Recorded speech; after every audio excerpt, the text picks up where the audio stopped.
그리스도를 섬기는 자라는 목으로 말씀을 증거하겠습니다. 먼저 13절 말씀 보니까 그런즉 우리가 다시는 서로 비판하지 말고 도리어 부리실 것이나 거칠 것을 형제 앞에 두지 아니하도록 주의하라 라고 말씀하는데, 여러분 교회 안에서 선한 모습과 약한 모습이 공존하고 또 하나님 말씀대로 사는 부분이 있고 또 온전히 그렇게 순종하지 못하는 많은 그런 부분들이 있죠. 그죠? 그러면 우리 그리스도인들이 교회 안에서 일어나는 그런 악한 모습들, 그 다음에 선하지 않은 부분들을 어떻게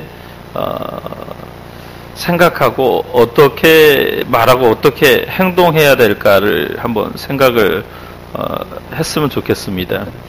분명히 교회 안에는 알곡과 가라지가 같이 있습니다. 이건 주님 오실 때까지 변치 않는 사실이에요. 그런데 오늘 요새 한국 교회 안에도 그렇고 또 특별히 비판받을 일들이 이제 많이 일어나는데, 그때 어떻게 해야 될 것인가를 곰곰이 한번 생각을 해봤으면 좋겠습니다. 오늘 본문에는 바울이 뭐라고 얘기했냐면, 이제 음식 먹는 것 때문에, 당시에는 음식이 유대인들에게는 굉장히 중요한 부분입니다. 우리도 사실 먹는 거 그렇게 따지고 보면 한국 사람처럼 먹는 것에 대해서 마음을 두고 또 회식의 문화가 발달한 그런 나라는 없습니다. 그만큼 우리도 먹는 것에서 어쩔 수 없다라고 하는데, 특별히 오늘 정한 음식, 정하지 않는 음식. 그러니까 정한 음식이라고 정하지 않는 음식은 뭐냐면 제사상에 우상의 제물로 드려진 거예요. 그것 때문에 지금 이야기하는 거예요. 그럼 비판의 문제에 대해서 한번 생각을 해봅시다. 바울이 우리가 다시는 서로 비판하지 말자.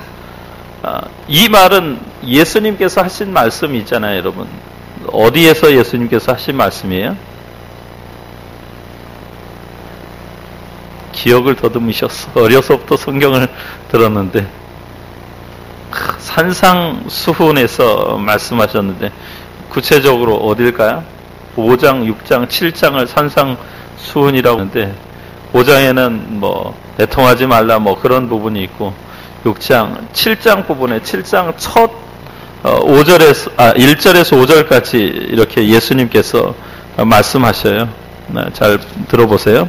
비판을 받지 아니하려거든 비판하지 말라. 너희가 비판하는 그 비판으로 너희가 비판을 받을 것이요, 너희가 헤아리는 그 헤아림으로 너희가 헤아림을 받을 것이니라.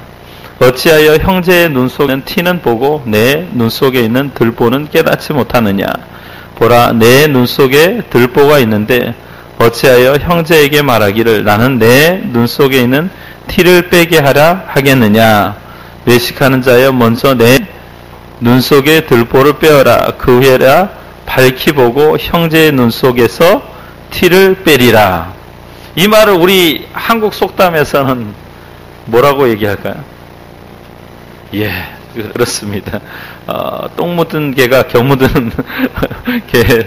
실제로 시골에서 살다 보면 이 강아지들이 이게 똥통인지 그냥 뭐든지 막 굴다가 빠집니다. 똥 묻은 개도 봤고요. 그 다음에 겨 묻은 개도 봤습니다. 걔가 솔직히 그러는지는 잘 모르겠어요. 그러니까 허물이 많은 사람이 적은 사람 보고 이렇게 그거 빨리 털어버리라라고 얘기하는데, 오늘 바울이 그 말씀을 그대로 인용하는 것 같습니다. 예수님의 말씀을. 그러니까 바울은 예수님의 수제자입니다. 그러니까 우리도 세상에서 분명히 교회를 보면 이런 모습은 아름답지 못하고 선하지 못하는 부분들이 있죠. 우리 어떤 성경적인 그런 그동안 배웠던 지식으로 보면 이거 잘못돼도 한참 잘못됐다라는 생각이 들 수도 있는데, 또 하나님 말씀은 그거예요. 그러니까 완전히 모든 부분에서 비판하지 말라라고 하는 게 여기서는 형제끼리라고 제한하고 있어요. 서로 우리가 다시는 서로 비판하지 말라. 그러니까 비판해야 될 부분도 있는데, 여기서 말하는 것은 뭐냐면 형제끼리 서로 비판해서 꺼리키게 해서는 안 된다라는 그런 원칙론을 바울이 주장을 합니다. 만약에 비판하게 되면 어떻게 되냐? 여기서 보면 뭐냐면 부딪힐 것이나 거칠 것을 형제 앞에 두지 않도록 그렇게 이 주의하라는 말은 판단하라라는 말씀이거든요. 왜 이런 말씀이 나오게 됐느냐? 배경을 살펴보면 로마서가 기록될 그 당시에 로마 교회에서 이제 아주 율법을 중시하는 유대계 기독교인들이 있었고요. 또 이방인들 중에 예수를 믿는, 그러니까 율법에 매이지 않는 비유대계 기독교인들이 있습니다. 이 두 사이에서 지금 갈등이 생긴 거예요. 정결한 음식과 부정한 음식을 가르는 율법 규정을 지켜야 하는가에 대한 문제를 두고 서로 지금 유대계 그리스도인과 비유대계 그리스도인 사이에서 힘겨루기가 이루어지는 모습입니다. 그래서 바울 사도는 뭐라고 얘기하냐면 음식 규정이 신앙의 어떤 본질적인 문제가 될 수 없고 교회 안에서 더 추구해야 될 높은 가치를 이야기하는데 그 높은 가치가 한마디로 뭐라고 얘기하냐면은 오늘 17절 말씀이에요. 하나님의 나라는 먹는 것과 마시는 것이 아니요 오직 성령 안에 있는 의와 평강과 희락이니라 라고 말씀하네. 그러니까 하나님 나라 안에서 중요한 것은 성령 안에 있느냐 성령 밖에 있느냐. 성령 안에 있는 사람들은 이 관계를 소중해. 여기 의로운 것은 두 가지용. 하나는 법정적으로 예수 그리스도의 십자가를 믿는 사람에게 너는 죄 없다. 죄의 용서함을 이야기할 때 righteousness, 의로움을 얘기합니다. 그렇기 때문에 하나님 아버지와 죄인인 우리 사이에 관계가 새롭게 없다. 그러니까 특히 로마에서에서 말하는 righteousness, 의로움, 의는 뭐냐면 관계적인 새로움을 이야기하는 거예요. 우리가 죄인 되었고 죄인 중에 괴수이고 또 정말 곤중곤잡은 자를 따랐는데 이제는 그 주님의 십자가로 말미암아 관계가 새롭게 되어지고 이제 주님과 서로 교통하고 교제하는 존재가 되었다. 그런 상태를 의롭다라고 얘기하는 거예요. 그리고 의로운 사람들에게는 항상 뭐냐면 마음의 에이렌의 평강이 있죠. 그리고 기쁨이 있습니다. 왜요? 아버지 집에 마음껏 갈 수 있으니까. 그리고 그 집에서 영원토록 주님을 찬양하며 또 기도하며 또 여러 가지 것들을 서로 이렇게 상호 나눌 수 있으니까 평강과 희락이 있는 겁니다. 그래서 하나님의 나라를 지향하는 교회에서 바울은 지금 얘기하는 거예요. 정한 음식을 먹어도 되느냐, 먹지 말아야 하느냐라는 그 문제들이 교회의 본질적인 그런 사안이 되어서는 안 된다라는 거죠. 그래서 교회 안에서 더 높은 가치를 가지고 살아야 되는데 그게 성령의 가르침에 순종하면서 의로운 삶을 살고 이제 우리가 의로운 자로 인정받았으니 의로운 삶을 살고 그게 하나님을 경외하는 겁니다. 그러니까 경외하는 삶을 살고 그 다음에 서로 화평하며 평안을 누리며 다 같이 기쁨을 누려야 된다라고 얘기하죠. 교회는 흔히 공동체라고 얘기하는데 그럼 여러분 공동체가 되기 위해서 필요한 것이 무엇일까요? 원래 공동체라는 단어는 come이 원래 서로나 함께라는 의미입니다. 그 다음에 뮤니티가 원래 미누스라는 말인데 이것은 뭐냐면 선물을 의미합니다. 그러니까 서로 함께 선물을 나누는 관계, 그러니까 서로 배려하는 관계를 공동체라고 얘기하는 것이죠. 바울이 여기서 공동체를 얘기할 때 물질적인 그런 선물을 나누는 것만 얘기하는 것이 아니라 이제 하나님의 몸된 교회 공동체 안에서 어떻게 그리스도인들이 서로 섬기는 자가 되어야 될 것을 이야기할 때 공동체를 쓰고 있습니다. 바울은 오늘 본문에서 세 가지로 얘기하는, 첫째는 하나님의 관계에 있어서 그리스도인들은 하나님을 기쁘시게 하는 자가 되어야 된다라고 말씀하죠. 18절 말씀 보면 이로써 그리스도를 섬기는 자는 하나님을 기쁘게 하며 라고 얘기하죠. 하나님을 기쁘시게 하며. 이 하나님을 기쁘시게 하며라는 단어를 제가 헬라어로 찾아보니까 아레스코라는 말인데, 유라는 말은 보통 웰이라는, 그러니까 우리가 웰링 하잖아요. 그러니까 좋다라는 의미입니다. 그 다음에 아레스코가 기쁘게 하다. 그것을 이제 다른 영어 성경에서 보니까 acceptable, 받아들일 만한, 우리가 좋으면, 기쁘면 그걸 받아들이잖아요. 그러니까 좋고 기쁠 때 받아들이고, 또 하나는 pleasing이라는 단어를 썼는데 기쁘게 하는, 하나님을 기쁘게 하는 삶을 살고 있는가의 문제를 지금 바울이 얘기하고 있는데, 졸리니까 성경에서 대표적인 사람, 하나님을 기쁘시게 했던 대표적인 사람 한 사람만 뽑으라면 누굴까요? 다윗. 다윗이 왜 하나님을 기쁘시게 했나요? 하나님이 그렇게 얘기하셨어요. 구체적으로 다윗은 하나님의 마음에 합한 자라는, 우리 전사님이 옛날에 전도사절에 그런 얘기를 했던 기억이 있습니다. 이재준 전사님, 본인은 기억할지 모르지만 하나님의 마음에 합한 자. 또 누가 있을까요? 다윗은 하나님의 마음에 합하기 때문에 하나님을 기쁘시게 한 사람이었다. 합한 자라는 말은 있어도 기쁘시게 했다라는 말은, 그런 단어는 사실은 없어요. 예수님? 히브리서 11장 한번 찾아보시죠. 히브리서 11장 5절 6절 한번, 우리 서연이 히브리서 11장 5절 6절 한번 읽어줄까? 갑자기 이제 그림 보다가 난리 났어. 어디서 찾아야 될지.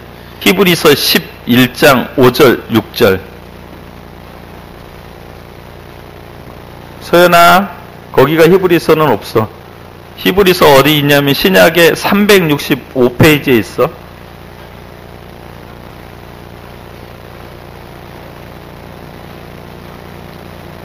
자, 히브리서 11장 5절 6절. 또박또박 서연이 읽어주세요.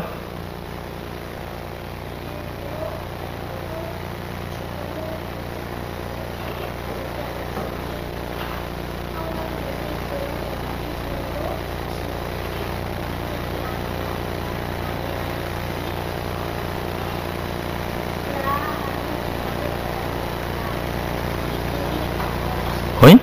어디 띄어먹었어 이제. 너 깜짝 놀랐네. 그 하였느니라. 그 다음에 그는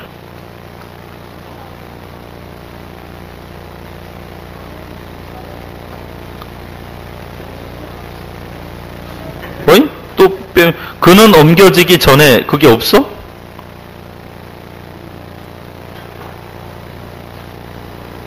와, 그 성경이 어려운 성경이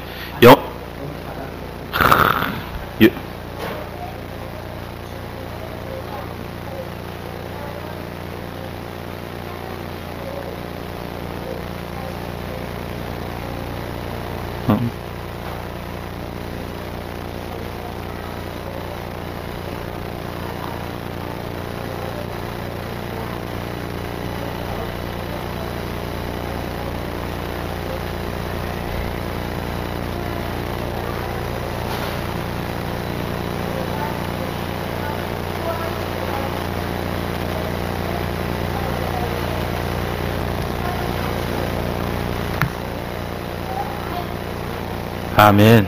자, 에녹에 대해서 얘기하는데요. 에녹은 죽음을 보지 않고 옮겨졌다. 두 사람이 있어요. 죽음을 보지 않고 바로 하나님 나라에 간 사람.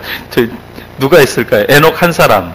그 다음에 똑똑해. 저기서 놀다가도 엘리야 얘기해. 엘리사? 엘리야. 그래. 엘리야. 두 사람이 그래요. 근데 여기 보니까 죽음을 보지 않고 옮기었으니 하나님이 그를 옮기심으로 다시 보이지 아니하였느니라. 그를 옮기시기 전에 뭐라고 얘기했어요? 하나님을 기쁘시게 하는 자라 하는 증거를 받았느니라. 그리고 난 다음에 히브리서 기자가 뭐라고 설명하냐면, 믿음이 없이는 하나님을 기쁘시게 하지 못하나니 하나님께 나아가는 자는 반드시 그가 계신 것과 또한 그가 자기를 찾는 자들에게 상 주심을 믿어야 할지니라. 그러니까 뭐가 하나님을 기쁘시게 하는 게 어떤 거예요? 믿음이에요, 믿음.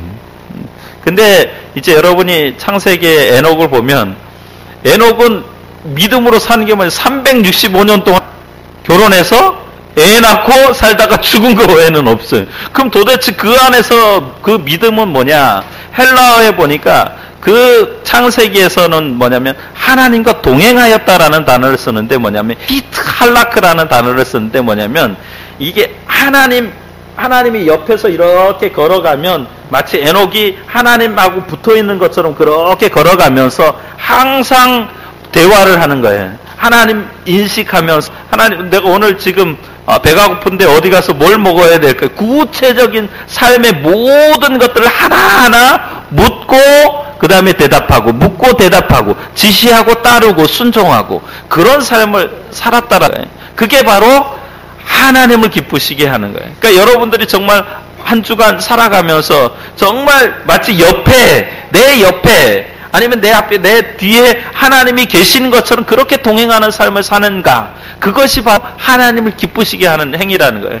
근데 대부분 예배 드릴 때는 하나님이 계시는 것 같아요. 어디 계신지 잘 모르겠지만 그런데 이 예배당만 나가면 그때는 하나님 성도 교회 안에만 계세요. 여기 목사님이 심심하시니까 목사님이랑 노시고 저하고는 이제 자꾸 저한테 뭐 물어보지 마시고 이제부터는 제가 제 마음대로 살겠습니다라고 하는 경우가 많은데 이 믿음이라는 것은 제가 얘기했듯이 정말 마치 친구처럼 옆에 주님께 뭐 식사할 때든 아니면 걸어갈 때든 아니면 여러분이 정말 외로울 때든 어떤 상황 가운데도 주님 제가 어떻게 할까요? 저녁에 잘 때든 아니면 일어날 때든 항상 주님에게 물어보는 그런 삶의 자세로 살아가는 것을 하나님과 동행하는 삶. 그게 믿음이 있는 사람. 또 한 가지는 뭐냐면 나의 모든 삶을 통해서 하나님께서 그 믿음이라는 것은 여기 오늘 본문에 보니까 먼저 믿음이 없이는 하나님을 기쁘시게 하지 못하나니 하나님께 나아가는 자는 반드시 그가 계신 것 또 한 가지는 뭐냐면 또한 그가 자기를 찾는 자들에게 상시는 일임을 믿어야 할지라. 하나님이 우리에게 상급을 주신다라는 거예요. 항상 동행하고 찾는 사람에게. 에녹에게는 죽음을 보지 않고 하나님께로 올라가는 그런 상을 주신 것 같아요. 이건 역사상 에녹과 엘리야에게만 전무후무하게 두 사람에게만 주신 은혜입니다. 그러니까 우리에게 믿음의 삶을 살아갈 때 하나님은 우리를 정말 네가 믿음으로 모든 일들을 행하고 나에게 물어보고 하나님에게 물어보고 하는 모든 것을 하나님을 기쁘시게 하는 자라는 거예요. 그러니까 이번 주간부터 여러분이 정말 여러분 안에 있어 삶의 모든 부분 가운데 주님에게 잘 물으시고 주님과 한 걸음 한 걸음 동행하는 그런 축복이 있기를 예수 이름으로 축원합니다. 그게 그리스도를 섬기는 사람의 모습이에요. 또 한 가지의 모습은 뭐냐면 그러면 정말 하나님을 기쁘시게 하는 사람들에게는 하나님께서 상급을 주시는데 뭐냐면 사람에게 칭찬을 받아요. 오늘 본문에 로마서 18절 보면 이로써 그리스도를 섬기는 자는 사람에게도 칭찬을 받느니라 라고 말씀해요. 여기 근데 칭찬을 받는다라는 말이 헬라어의 도키모스라는 말인데 이 말은 뭐냐면 시험을 받다. 그 다음에 시험을 받고 통과하면 어떻게 돼? 패스라고 얘기하잖아요. 그럴 때 인정받는다라는 의미가 있어요. 그래서 디모데후서 2장 15절 한번 찾아볼까요? 디모데후서는 또 어디 있냐? 디모데후서 2장 15절 우리 같이 한번 한 목소리로 크게 읽습니다. 시작. 너는 진리의 말씀을 옳게 분별하며 부끄러울 것이 없는 일꾼으로 인정된 자로 자신을 하나님 앞에 드리기를 힘쓰라. 여기 인정된 자라는 거기 빨간 볼펜 표시를 해주세요. 인정된 자가 오늘 본문에 칭찬을 받습니다라는 칭찬을 받느니라 라는 단어와 똑같은 단어를 쓰고 있어. 토키모스라는 단어. 그 다음에 또 야고보서 1장 12절 야고보서는 어디 있나요? 히브리 야고보 히브리 다음에 있습니다. 야고보서 1장 12절.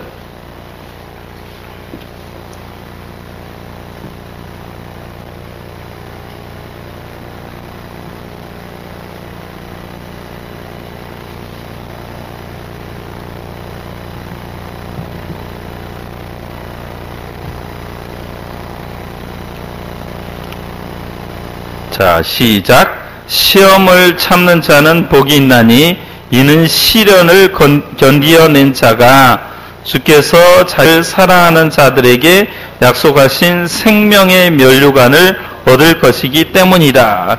여기 보면 시련을 견디어낸 자. 옛날 성경에 옳다 인정하심을 받은 후에라고 얘기했는데 시험을 견디어낸 자가 생명의 면류관을 받는다. 생명의 면류관을 받는다는 말을 다른 말로 얘기하면 칭찬을 받는 거예요. 우리 모든 성도들이 정말 그리스도를 섬김으로 사람에게 칭찬을 받는 그런 역사가 있기를 예수 이름으로 축원합니다. 그런 사람들은 어떤 삶을 사냐면 오늘 본문에 이제 19절 말씀 보면 그러므로 우리가 화평의 일과 서로 덕을 세우는 일을 힘쓰나니라고 말씀해요. 그러니까 화평의 일과 덕을 세우는 일을 힘쓴다. 바울의 핵심 사상, 그리스도인들이 가장 존귀하게 여겨야 될 핵심 사항은 뭐냐면 덕을 세우는 삶을 사는 거예요. 그러니까 덕스럽다. 덕을 세운다. 그러니까 덕을 세우는 사람들은 화평하죠. 그 사람이 있는 모든 것에 평안이 있습니다. 자, 제가 여러분들의 얘기를 하나 해드릴게요. 이웃을 사랑하고 섬기는 큰 부자가 있었는데 이제 아들을 낳아서 잔치를 하려고 합니다. 동네, 마을 큰 잔치를 하려고 하는데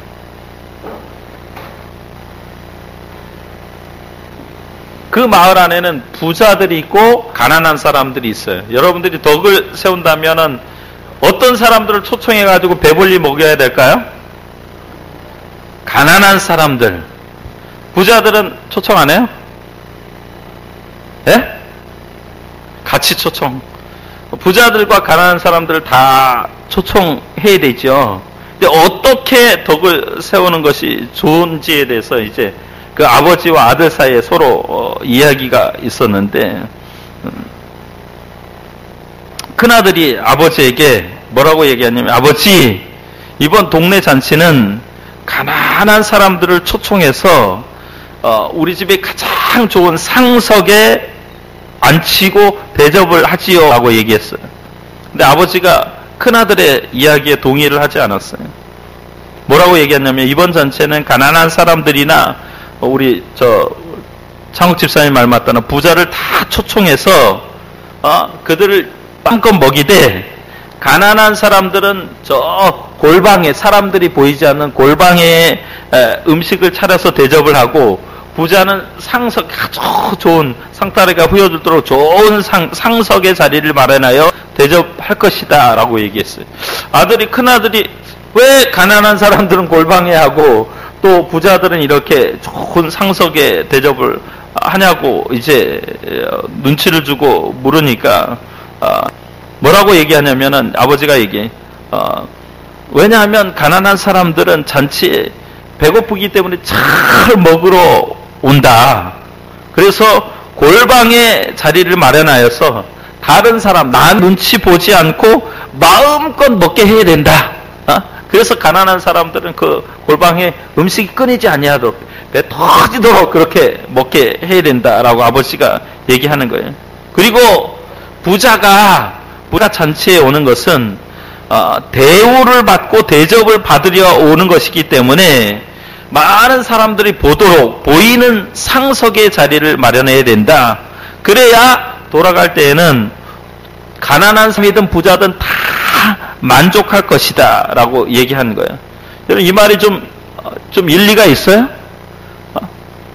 이 말은 모두에게 적당하게 그 사람의 어떤 위치에 맞게 대접을 잘 했다는 이야기입니다. 이것은 뭐냐면 덕을 세우는 모습이에요.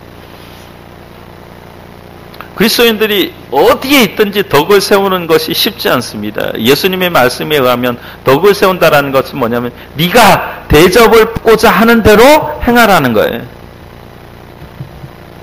교회 안에서도 마찬가지죠. 여러분이 정말 대접을 받고자 하는 대로 행동하십시오. 밖에서도 마찬가지. 하나님께서 여러분을 정말 먹이 피고 여러분들에게 어떤 은사를 줬다면 그 은사를 가지고 정말 하나님이라고 어떻게 하실까를 깊이 생각하는 가운데 한다면 화평한 일을 도모할 수 있고 또 덕을 세우는데 이제 참여할 수 있는 저와 여러분이 될 줄로 믿습니다. 오늘 본문 말씀을 통해서 제가 세 가지를 말씀을 드렸습니다. 한 그리스도를 섬기는 사람은 철저하게 하나님을 기쁘시게 하는 사람. 하나님을 기쁘시게 하는 사람은 다른 것 없이 믿음으로 하나님과 동행하는 에녹과 같은 사람이다. 그 다음에 사람에게는 칭찬을 받는다. 왜냐하면 칭찬받는다라는 게 인정을 받고 시험에 통과해야 되는 거예요. 그때사 생명 연료관을 받는 거예요. 또 한 가지는 마지막으로는 그런 사람들은 화평한 일을 하죠. 공동체를 위한 그런 삶을 살아가며 피스메이커가 됩니다. 나는 좀 힘들어도 희생하고요. 다른 사람들을 위해서 어떻게 잘 되게 할 것인가. 그 공동체가 그 사람 때문에 살아나는 역사가 일어납니다. 이게 화평의 일이에요. 그 다음에 덕을 세우는 일이 모두가 다 잘 되는 그런 일들을 선택하는 그런 삶을 살아갈 때 우리는 진정한 그리스도인이 될 수 있습니다. 또 제가 서두에 얘기했듯이 비판하지 말라라는 것은 이제 특별히 고기를 먹는 사람과 먹지 않는 사람을 나누는 문제. 그러니까 교회 안에서는 될 수 있으면 우리가 교회 안의 문제를 밖으로까지 가서 세상 법정에 고소한다거나 세상 언론 플레이하는 것은 결코 좋은 것이 아닙니다. 오늘 마태복음에 제가 처음 소도에 읽어드렸듯이 정말 교회 안에 허물이 있다고 하면 어떻게 보아야 되냐면 나의 죄는 무엇인가? 나의 허물은 무엇인가? 내가 그 안에서 기여하지 못한 것은 어떤 것이 있는가? 내 죄가 크다는 그런 어떤 인식을 가지고 나아갈 때 우린 공동체를 바로 세울 수 있을 줄로 믿습니다. 그 안에 하나님의 성령이 역사하고 그 안에 하나님의 성령이 역사하기 때문에 정말 하나님을 기쁘시게 하는 가운데 의와 평강과 희락이 넘치는 그런 공동체가 될 줄로 믿습니다. 이 일을 위해서 저와 여러분이 쓰임받고 헌신하시고 생명의 면류관을 다 받는 저와 여러분들 되시길 바랍니다. 기도하겠습니다.